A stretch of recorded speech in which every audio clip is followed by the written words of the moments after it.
దళిత క్రైస్తవులకు ఎస్సీ హోదా కల్పించాలని కోరుతూ ఎస్సీ ఎస్టీ బీసీ మైనార్టీ వేదిక సేవా ట్రస్ట్ విజ్ఞప్తి చేసింది. ఈ ప్రకారం కేంద్ర ప్రభుత్వం ఏర్పాటు చేసిన జస్టిస్ కేజీ బాలకృష్ణన్ కమిటీకి ఈమెయిల్ సందేశం పంపినట్టు తెలిపారు. స్థానిక బాలాజీరావుపేటలోని ఎస్సీ ఎస్టీ బీసీ మైనార్టీ వేదిక సేవా ట్రస్టు కేంద్ర కార్యాలయంలో మంగళవారం సాయంత్రం విలేకరుల సమావేశం నిర్వహించారు. దళిత క్రైస్తవులకు ఎస్సీ హోదా కల్పించాలని కేంద్ర ప్రభుత్వాన్ని కోరారు. కేంద్ర ప్రభుత్వం ఏర్పాటు చేసిన జస్టిస్ కేజీ బాలకృష్ణన్ కమిటీ ఐక్యవేదిక ఆధ్వర్యంలో దళిత క్రైస్తవులు అనుభవిస్తున్న సాధక బాధలను వివరించారు. కమిషన్కు సంబంధించిన ఈమెయిల్కు ప్రతి ఒక్కరూ తమ వినతిని తెలియజేయాలని సూచించారు. ఈ కార్యక్రమంలో హైకోర్టు న్యాయవాది పెరికల డానియల్, జై భీమ్ ఫెడరేషన్ అధ్యక్షులు కటవరపు దేవానంద్, దళిత నాయకులు వంపుగాని గురవయ్య, న్యాయవాది పిల్లి ప్రేమరాజ్, పి రాజకుమార్, పరసారాజు, గోళ్ల సందీపు, షేక్ దుబాయ్ బాబు, కుర్ర యశ్వంత్ యాదవ్ పాల్గొన్నారు. ఐక్యవేదిక అధ్యక్షులు అక్కిదాసు కిరణ్ కుమార్ పర్యవేక్షించారు.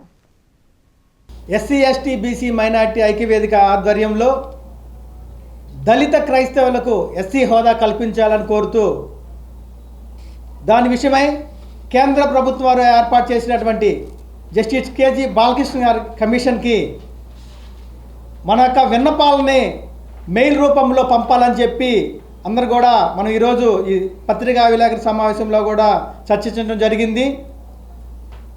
భారత రాజ్యాంగంలో సోదరులు చెప్పినట్టుగా ఆర్టికల్ 25 నుండి ఆర్టికల్ 28 వరకు కూడా మత స్వేచ్ఛ గురించి కూడా తెలియపరచడం జరిగింది.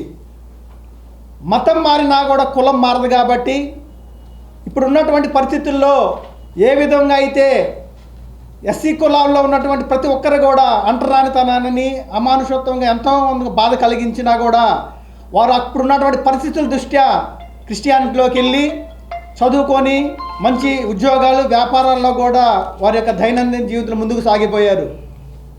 కానీ వారికి ఉన్నట్టు అవమానాలు అన్నీ కూడా బాధపడతానే ఉన్నారు, అన్నీ వారికి ఎదురవుతూనే ఉన్నాయి. వాటన్నిటి దృష్ట్యా కూడా దళిత క్రైస్తవులందరికీ కూడా ఎస్సీ హోదా కల్పించాలని కోరుతూ మేమందరం కూడా పెద్ద ఎత్తున ఈ ఉద్యమానికి పూనుకున్నాం. కాబట్టి కేంద్ర ప్రభుత్వం వారు ఏర్పాటు చేసినటువంటి కేజీ జస్టిస్ గారి బాలకృష్ణన్ కమిషన్కి మన యొక్క వినతులను విన్నపాలన్నింటిని కూడా మన మెయిల్ రూపంలో ప్రతి ఒక్కరు కూడా పంపించాలని కోరుతున్నాం. అందరూ కూడా వీలైనంత ఎక్కువ మందికి మన యొక్క వినతుల్ని మెయిల్ ద్వారా పంపించాలని కూడా మీకు అందరికి కూడా మెయిల్ మేము తెలియపరుస్తూ ఉన్నాం. అమరావతి గురించి అమరావతిని చట్టబద్ధత కోసం ఎంబడే పార్లమెంటు పెట్టారు. అట్లానే ఈ ఎస్సీ రిజర్వేషన్లు ఎస్సీలను కూడా దళిత క్రైస్తవులని ఎస్సీలోనే ఉంచాలని డిమాండ్తో మేము ఉద్యమం చేస్తాం. పార్లమెంట్లో దీన్ని చట్టబద్ధత కల్పించాలా, వాళ్ళు సుప్రీంకోర్టు ఇచ్చిన తీర్పుని వెనక్కి తీసుకోవాలా, ఇదే మా డిమాండ్. అట్లానే ఇదిగో ప్రతి క్రైస్తవుడు ఈ ఈమెయిల్కి పంపించేసి మా డిమాండ్ ఇది, మా కోరిక ఇది, మాకు అన్యాయం చేయొద్దని చెప్పేసి ఈ బాలకృష్ణ గారికి ఈమెయిల్ పంపిస్తారని. అంటే ఎవరైతే క్రిస్టియానిటీని పాటిస్తూ ఉంటున్నారో, ఎవరైతే చర్చిలకు వెళ్తున్నారో, ఎవరైతే బోధిస్తున్నారో, మొన్న జరిగింది కూడా ఇదే, వాళ్ళకి మీరు బీసీసీ సర్టిఫికేట్ ఇస్తున్నారు, అవునా?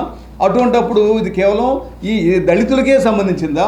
ఓసీలో ఎంతమంది మరి పాస్టర్లుగా మారడం లేదు? చాలామంది కమ్మ, రెడ్డి, బ్రాహ్మిన్స్, నాయుడు, మరి వీళ్ళలో కూడా మంచి పెద్ద పెద్ద మరి పాస్టర్స్ ఉన్నారు కదా, వాళ్ళకి మీరు ఓసీఏ ఉంచుతున్నారా లేకపోతే బీసీసీ ఇస్తున్నారా? అది చెప్పండి. ఎందుకు కేవలం దళితులనే మీరు ఈ వివక్షత దేనికి? కాబట్టి ఇవాళ ఈ ఎస్సీ బీసీ మైనారిటీ ఈ సంస్థ తరఫున మరి మన పార్లమెంటుకు సంబంధించి లోక్సభలో మంచి మంచి లీడర్స్ ఉన్నారు, లోక్సభ ఎంపీలు ఉన్నారు. వాళ్ళకి ఇప్పుడు జస్టిస్ కేజీ బాలకృష్ణ గారిని ఒక కమిటీ ఏర్పాటు చేశారు. అసలు యూ స్టడీ ద థింగ్స్, వాళ్ళకి ఇవ్వాలా వద్దా అని చెప్పేసి వాళ్ళకి ఒక కమిటీ వేశారు. ఆ కమిటీకి విన్నపించుకోవడానికి అంటే కొంచెం మార్గం ఉండాలి కదా. మరి వాళ్ళ ఈ జీమెయిల్ ద్వారా అందరు ఇక్కడి నుంచి, ఎందుకంటే అందరూ అక్కడ దాకా వెళ్ళి మరి మేము కలవడానికి స్కోప్ ఉండదు కాబట్టి జీమెయిల్ ద్వారా మరి వీళ్ళు మన కిరణ్ వాళ్ళు వీళ్ళంతా కూడా ఒక